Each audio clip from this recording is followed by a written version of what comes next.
Isang karangalan na i-welcome ka sa market leader na pinamumunuan ng kinikilalang Professor Roman D. Buison. Sinong mag-aakala na ang dating maliit na bayan ng Pulo sa lalawigan ng Bulacan ay magiging isa sa mga tinitingalang lungsod sa Pilipinas? Ang kasaysayan ng lumang bayang ito ay salaysay ng kabayanihan at pagpupursigi ng mamamayang dito nanahan. Ito ang kwento ng pagunlad ng Pulo. Isang sinaunang pamayanan na isinilang sa tabi ng ilog. May sariling pinuno, may sariling kabuhayan, may kalayaan. Nang dumating ang mga Espanyol, ito ay naging bahagi ng May Kawayan. Naging Pueblo de Pulo at parokya sa pamatnubay ni San Diego de Alcala. Naging bayan ng mga mangangalakal at magsasaka. Sa pagtagal ay humiwalay ang mga bayan ng Obando at Novaliches. Ang maliit na bayang ito ay nagsilbing tahanan ng isang batang lalaki na lingid sa kaalaman ng lahat ay siyang babansagang pinakadakilang anak ng bayan ng Pulo, si Pio Valenzuela. Habang nag-aaral ng medisina, naging katipunero si Pio. Nagsilbing manggagamot sa panahon ng Rebolusyon. Paglaon, naging isa sa 3 pinakamataas na pinuno ng samahan. Hindi inalintana ang panganib sa buhay at pamilya. Buong tapang na tinupad ang mga misyon at tungkulin para sa bayan. Dahil sa kanyang buong pusong paglilingkod sa bayan, ipinangalan kay Valenzuela ang dakilang bayan kung saan siya isinilang at pumanaw. Mahaba man ang pakikipagsapalaran para sa pagbabago, katulad ni Dr. Pio Valenzuela, ang bayan ay napupuno ng pag-asa at pagsisikap.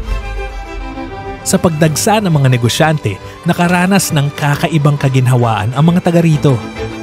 Bagamat dayuhang maituturing, napansin ng mga namumuhunan ang potensyal sa pag-usbong ng industrialisasyon. Sa pagbubukas ng mga pabrika, nabigyan ng hanap buhay ang maraming manggagawa. Sa pagsusumikap at pagpupursigi ng mga mamamayan, nakilala ang ilang bukod-tanging Valenzuelano na mayagpag sa kani-kanilang propesyon sa larangan ng sining, edukasyon, hudikatura, serbisyo publiko at iba pa. Maging sa industriya ng media at pagpapalabas, nakilala ang Pulo bilang pangunahing lokasyon ng malikhaing paggawa ng mga pelikula. Naging saksi rin ang bayang ito sa pag-iisang dibdib ng hari at reyna ng pelikulang Pilipino. At noong ika-14 ng Pebrero 1998, ang bayan ng Valenzuela maituturing ng isang urbanisadong lungsod sa Metro Manila. Kaakibat sa pag-angat ng syudad ay ang mga pinunong nagsumikap na maitaas ang antas ng pamumuhay sa lungsod ng Valenzuela. Sila ang nagtatag ng pundasyon para sa makabago at mas disiplinadong Valenzuela. Pinatunayan nilang sa mabuting pamamahala, anumang pagbabago, hamon at suliranin ay may katapat na aksyon at solusyon. At ipinaramdam sa taong bayan ang tuloy-tuloy na progreso ng lungsod tungo sa mas dekalidad na pamumuhay ng bawat pamilyang Valenzuelano. Kilalaman ang Valenzuela bilang industrialisadong lungsod, hindi maisasang tabi na ang pamilyang Valenzuelano ang prioridad dito. Pagsasaayos ng mga serbisyong magdadala ng kaginhawaan sa pamumuhay, lalo na't sa kalusugan ng bawat isa.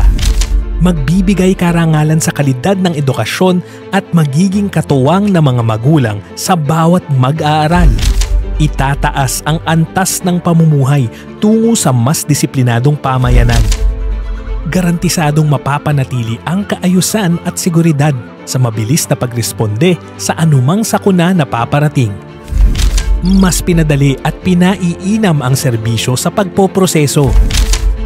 Sinisigurong makabuluhan at kapaki-pakinabang sa nakararami ang infrastruktura.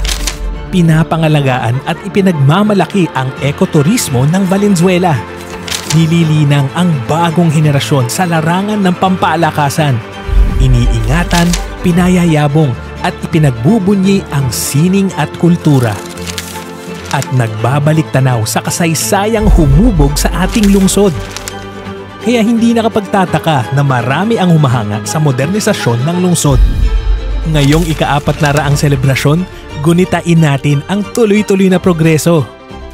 ating pahalagahan at suportahan ang mga ilulunsad na proyekto para sa pamilyang Valenzuelano ngayon at ng susunod pang henerasyon. Magpapatayo ng mas marami pang himpilan para sa serbisyong mapagkakatiwalaan. Magpapanday ng pangunahing daanan pang transportasyon na magdadala sa atin sa mas mabilis at mas maginhawang paglalakbay. Magdadagdag ng mga liwasan, kolumbaryo, palaruan at libangan. At patuloy na gagawa ng mga proyektong angkop sa pangangailangan ng mga Valenzuelano. Sama-sama nating itala sa susunod na mga pahina ang panibagong kwento ng pangarap, pag-asa at tagumpay ng ating pamayanan. Dito sa tahanan ng bawat pamilyang Valenzuelano. Maligayang ika-400 taon, lungsod ng Valenzuela. Kung nagustuhan niyo po ang video na ito, paki-like, share, and subscribe. At maaari rin po kayo mag-iwan ng comment. Maraming pong salamat!